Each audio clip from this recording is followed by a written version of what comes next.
In December 2025, the police chief of Washington, D.C. resigned in disgrace. A federal investigation had just confirmed what whistleblowers had been saying for years. The Metropolitan Police Department had been cooking the books. Shootings were recorded as injured person to the hospital, felony assaults were downgraded to misdemeanors, and a brand new crime category that nobody had ever heard of, something called taking property without right, suddenly appeared in police reports. That category spiked 500% in a single year. Not because a new type of crime emerged, but because supervisors needed somewhere to hide the thefts and robberies they didn't want counted. And DC is just the beginning. Across America, at least 7 states and major cities have documented histories of manipulating crime statistics. Some do it deliberately, others simply refuse to report anything at all. The result is that every crime number you hear from any politician from either party is built on a foundation that's crumbling. Let's start with the most brazen case. Number 1. Washington, D.C. In May 2025, the Justice Department launched an investigation into the D.C. Metropolitan Police. By August, the police union chairman was testifying publicly that supervisors ordered officers to downgrade felonies. Assault with a deadly weapon became endangerment with a firearm, a category that conveniently doesn't appear on the city's public crime dashboard. The House Oversight Committee interviewed all 7 patrol district commanders. Every single one described a culture of intimidation under Chief Pamela Smith. The most damning number came from comparing DC's own claims to FBI data.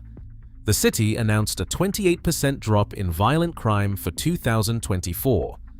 FBI data showed a nearly 2% increase for the exact same period. A whistleblower lawsuit was quietly settled in August 2025, right before it was scheduled to go to trial. The chief resigned December 8th, but here's what should worry you. DC got caught because of federal oversight. Most cities don't have that. Number 2. Pennsylvania. The FBI requires all police departments to submit crime data through a system called NIBRS. It has been mandatory since 2021. Pennsylvania's compliance rate? 11%. The worst in the entire country. Philadelphia, the state's largest city, underreported crime data during what was statistically its bloodiest year on record. A historical investigation by the Philadelphia Inquirer found a 20-year pattern of downgrading rape cases specifically. Number 3. Florida. In 2021, only 2 of Florida's 757 law enforcement agencies submitted any data to the FBI. 2. When Governor DeSantis claimed Florida had reached a 50-year low in crime, over 40% of the state's population wasn't even counted in the statistics he was citing. Florida's current NIBRS compliance sits at 18%. Number 4. New York. The NYPD, the largest police department in America, submitted 0 crime data to the FBI in both 2021 and 2022. They faced nearly $4 million in grant funding losses for non-compliance. And in February 2025, analysts discovered the NYPD had quietly excluded 26 homicide cases from their public crime statistics. Cases that had been counted the previous year were simply removed from the new totals. No announcement, no explanation. The murder numbers just looked better. Between Pennsylvania, Florida, and New York alone, crime data for roughly 55 million Americans is either missing entirely or submitted in outdated formats that can't be properly compared to other states. Number 5. New Orleans. In April 2024, the New Orleans Police Department admitted it had underreported over 400 rape cases to the FBI. The actual number of rapes in 2022 was 672.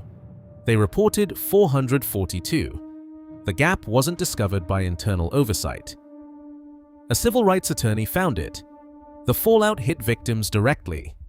Organizations that help sexual assault survivors in New Orleans lost at least $1 million in federal grants because funding allocation depends on reported crime numbers. If your city reports fewer rapes, you get less money to help rape victims. The department's rape clearance rate, meaning cases that actually get solved, dropped from 40% in 2013 to under 7% by 2022. The national average is 35%. Number 6. Los Angeles. The LAPD's own Inspector General estimated the department misclassified more than 25,000 aggravated assaults as minor offenses over a 6-year period. Stabbings recorded as minor incidents. Beatings logged as simple batteries. One detective was found to have personally downgraded nearly 100 serious assaults in just 7 months. The recommendation was to fire him. He received a reprimand.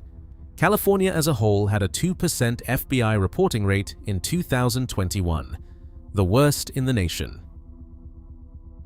Number 7. Chicago and Baltimore. Chicago has what crime analysts call decades-long issues with accurate reporting. The city's own statistics carry a disclaimer noting they differ from FBI crime categories. Illinois was one of 8 states where the FBI couldn't even estimate statewide violent crime in 2021. Baltimore has a documented pattern of splitting single robberies into an assault plus a theft, removing them from the robbery category entirely. A Washington Examiner analysis found the FBI reported 225 murders in Baltimore for 2023, while the city itself reported 262. That's a 37 murder gap between 2 official sources describing the same city in the same year.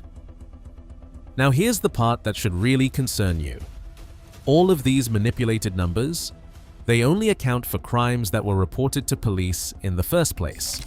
The National Crime Victimization Survey, which actually asks Americans whether they've been victims of crime, tells a completely different story. Roughly half of all violent crimes are never reported to police at all. For sexual assault, the numbers are even more staggering. Only 310 out of every 1,000 sexual assaults ever get reported. Among college-age women, it's 1 in 5. So when a politician tells you crime is up, or crime is down, or their policies are working, understand what they're actually citing. Incomplete data from departments with documented manipulation histories, covering crimes that were reported in the first place, which is only about half of them. Both parties do this. In 2024, the FBI quietly revised its crime figures for 2022, adding nearly 1,700 murders and over 37,000 aggravated assaults without any public announcement. Republicans accused the FBI of suppressing numbers to help Democrats. Democrats pointed out the data was incomplete because 40% of agencies hadn't reported. The truth is simpler and worse. Nobody actually knows the real crime rate in America. The system is voluntary, audits are rare, and the politicians who cite these numbers with absolute certainty are either lying or genuinely don't understand where the data comes from. 7 states exposed, and this is only what we know about. If you found this valuable, subscribe. We expose what institutions don't want you to see every week.